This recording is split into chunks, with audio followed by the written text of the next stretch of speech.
Hey guys, what is going on here? It's Joel here to give you a review of One Piece chapter 838. Now, to say the least, this chapter was sublime from start to finish.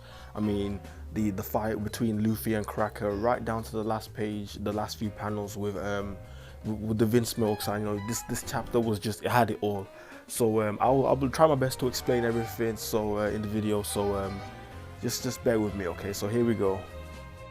So the chapter basically starts off where we last left off in the last chapter.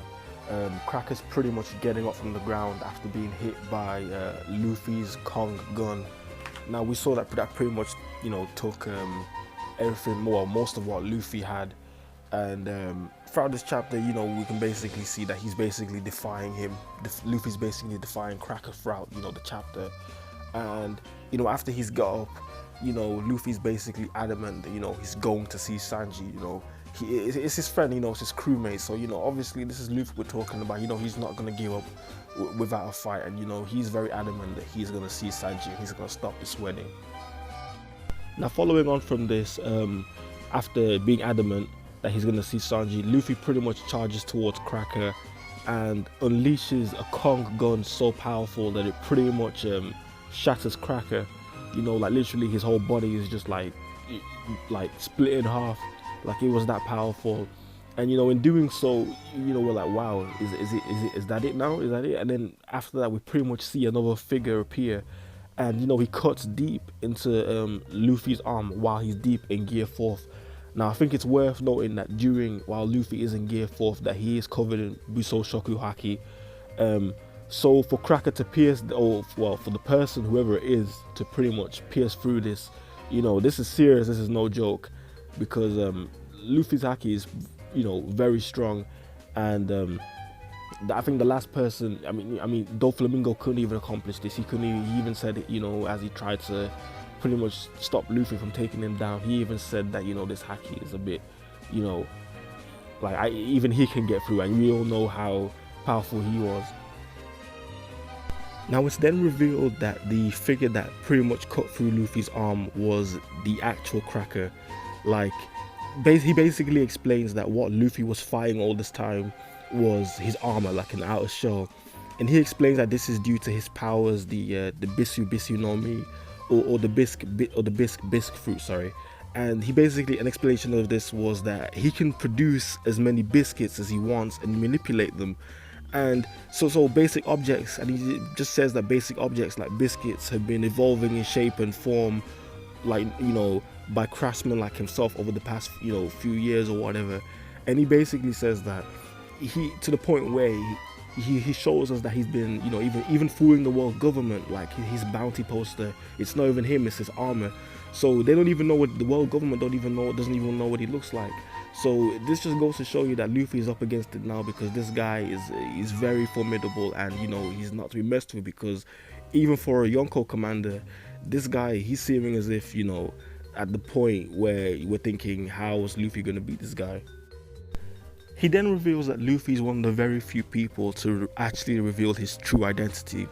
And like I said before, you know, his wanted poster isn't even him, it's of his, you know, his armor is out, you know, his outward armor that he made of the biscuits that he manipulated.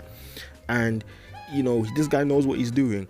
You know, he's not just the typical, you know, I'm gonna fight you head on, blah blah blah, beat you.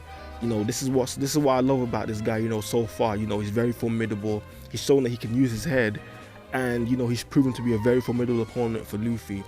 And he basically says that, you know, he can basically just manipulate the armor so he can create, you know, multiple, various maybe even infinite copies of himself.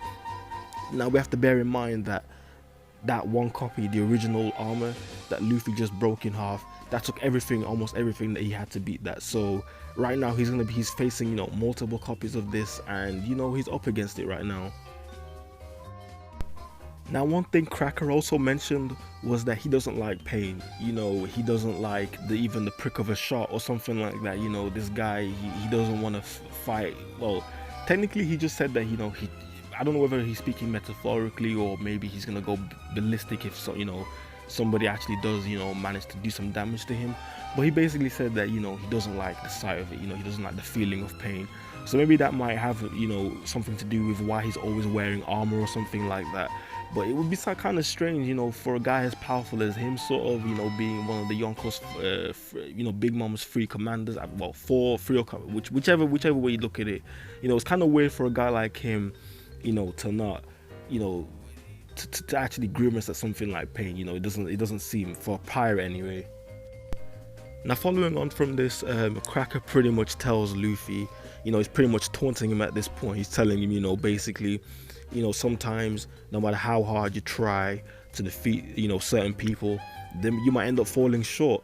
And like when I read this, I was like, whoa, this guy, he isn't just, on a physical, he's not just, going head to head on a physical level. He's also trying to affect him, mentally, emotionally, by going, down that route, which is Sanji, and he knows that he wants his friend back, and he knows that, and he's trying to, taunt him using that, you're not gonna get past me, to the point where Luffy pretty much is, he's vexed, man. To the point where he pretty much unleashes a new move, called the Gomu Gomu, the Gomu Gomu Organ Gun, which is kind of like, I think well, in my opinion anyway, it's like Gear 4's version of the Gatling gun, which when I saw this in the panel, I was like, wow, this is freaking awesome, because we didn't even see this against Doflamingo. So this just goes to show you that Luffy is going all out.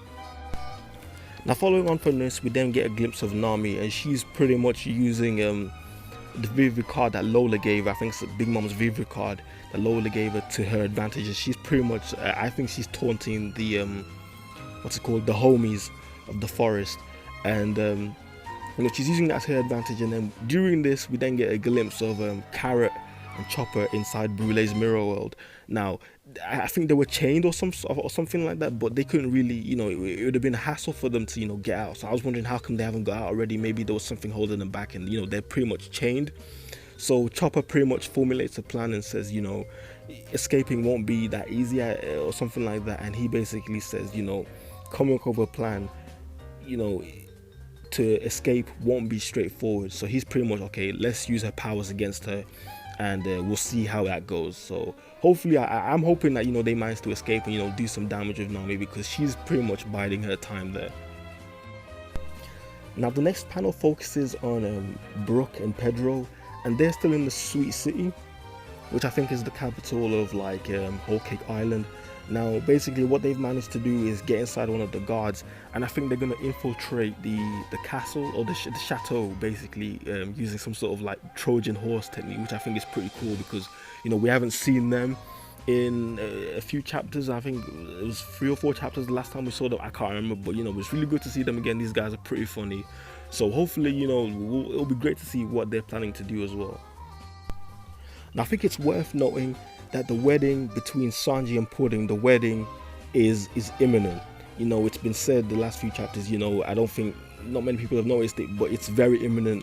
I think Big Mom was discussing with one of her subordinates that, it's imminent, that the cake and everything, I think they're making preparations for it. And the tea party and the wedding will be taking place inside the chateau simultaneously. And then following on from this, the last few chapters, the last few panels, we see Sanji's brothers and his sister, who have finally arrived. And it's then revealed, although most people, I guess pretty much everyone kind of knew this at this point, that his older brothers, would follow the naming order of numbers in Japanese. So Ichiji and Niji, and their names respectively, follow the coloring. So basically, how you had Yonji was winch green, and Reiji was poison pink. So Ichiji is sparking red, and Niji is electric blue, which kind of follows the family's coloring motif. Now the chapter ends, with full body views of Ichiji and Niji, and they are looking pretty badass. These guys they are princes and head commanders of the Germa 66 or Germa 66. These guys are the head honchos. So they were looking pretty cool, as they would. They are relatively, they are Sanji's brothers. So that is expected. Now what I'm gonna do, guys, is I know this review was a bit late, so I'm gonna try and do my next one a bit earlier. So I think One Piece is on break next week. I'm not entirely sure, but I will do my Dragon Ball Super review as soon as I watch the episode. As soon as it comes out, I will try my best to watch it on time. So that's the end of the review, guys. I hope you enjoyed today's video. Like I said, I will try from now on to be you know, up to date and being on time, because I know a lot of the other big YouTubers, they do theirs, you know, on the day, maybe a day before, maybe a day after the chapter comes out. So I will try and do mine on time. So hopefully I will try and do Boku no My Hero Academia as well. Maybe even Promised Neverland, maybe even Red Sprite. I don't know yet, but you know, I will try my best to make sure that everything I do from now on will be to a schedule. And I hope you guys enjoyed today's video. Make sure you leave a like, comment and subscribe, and hopefully see you next time.